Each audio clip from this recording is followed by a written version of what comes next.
John said a lot of things that he didn't necessarily mean. John was that kind of guy.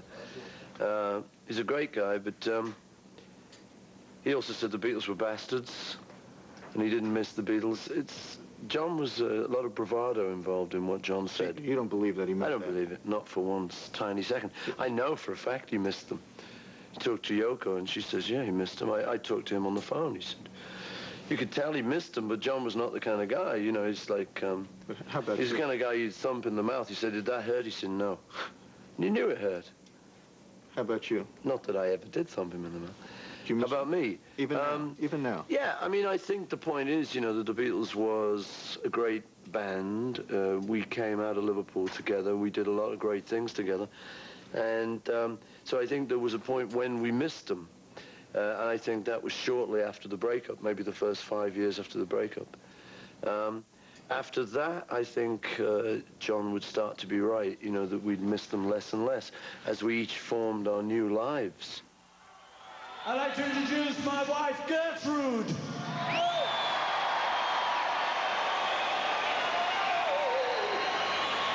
Not really. It's not really her name. It is a bit like leaving the army, you know, you kind of then you go get married, you have kids. I think all of us recognized that there had to be a life after the Beatles. Once there was a way to get back home.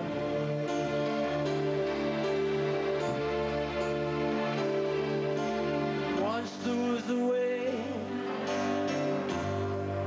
to get back home. Sleep, little darling, do not cry. And I will sing a lullaby. Give me a short version, if you would, Paul, about the breakup. How did it happen? We'd been together like 10 years, and during the making of the White Album, things started to get a little bit edgy. In fact, during the making of Sgt. Pepper, George hadn't showed for most of the album, which was unusual, because we normally showed for our recording sessions. George hasn't been too interested in making that album. I think he was building a swimming pool. And it was just all a little bit like that. And of course, I was sort of thinking, you know, thought, well, I won't say anything, but it's a bit dodgy. We went on to make the White Album, and things really did start to kind of disintegrate a little bit. And eventually, when Alan Klein came in, I think he was the kind of the final straw. He got a meeting with John and Yoko the night before we were due to have a big sort of State of the Nation meeting. And John and Yoko arrived the next day, and John issued a statement saying, all my affairs are now in the hands of Alan Klein. Everything I do must go through him. And we were due to sign a deal with Capitol Records, which was what we were all there for, this meeting. And Klein apparently had said to John, look, don't say anything. John had expressed his desire to, like, leave the group.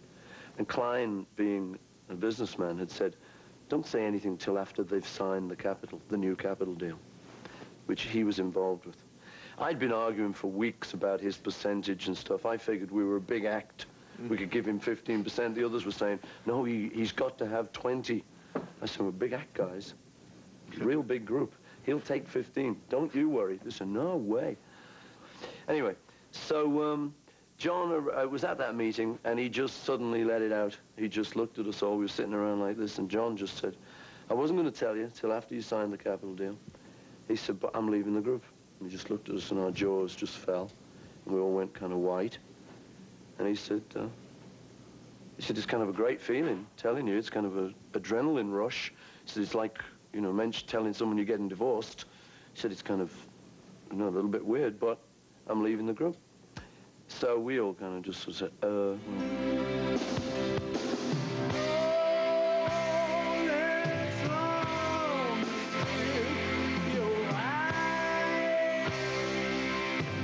So we left it for like about 3 or 4 months, and nothing happened. He was obviously not going to come back to the group. He was enjoying his newfound freedom.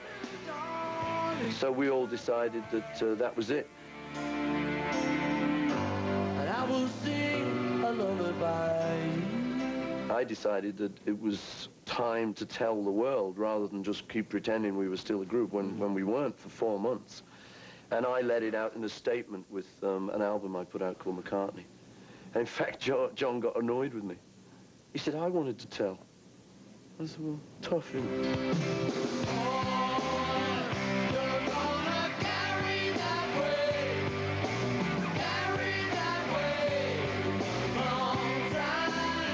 And my overwhelming feeling was like, I'm of no use anymore. My usefulness is gone. Really? Yeah.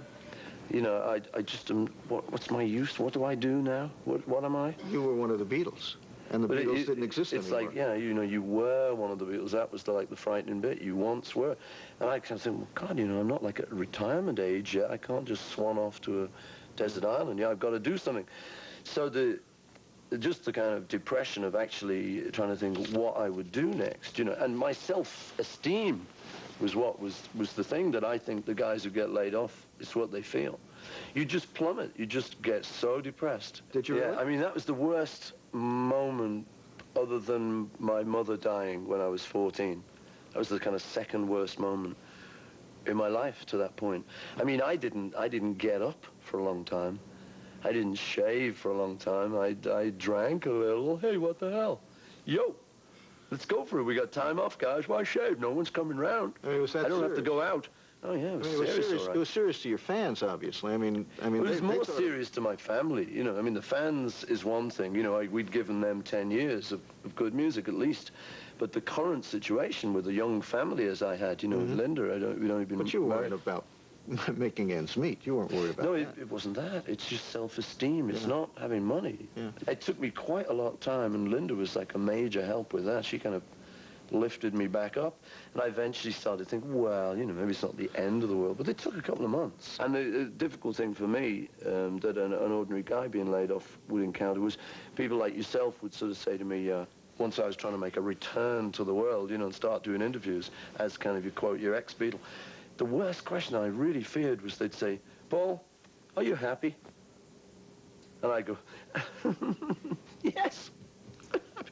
You know, and you felt you were going to break down, lying through your teeth. You weren't happy at all, you know. So it was really tough, folks. And here's where the violins come in.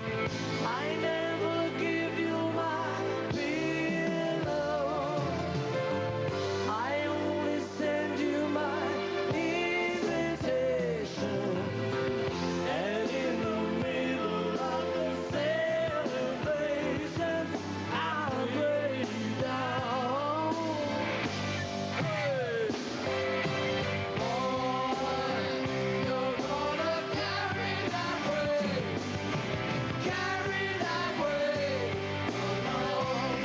But, you know, I gradually kind of clawed my way back up, got Wings together, which was like a very difficult thing, because it was like, how are you going to follow and act like the Beatles? Right. I thought, well, you just follow it, that's all.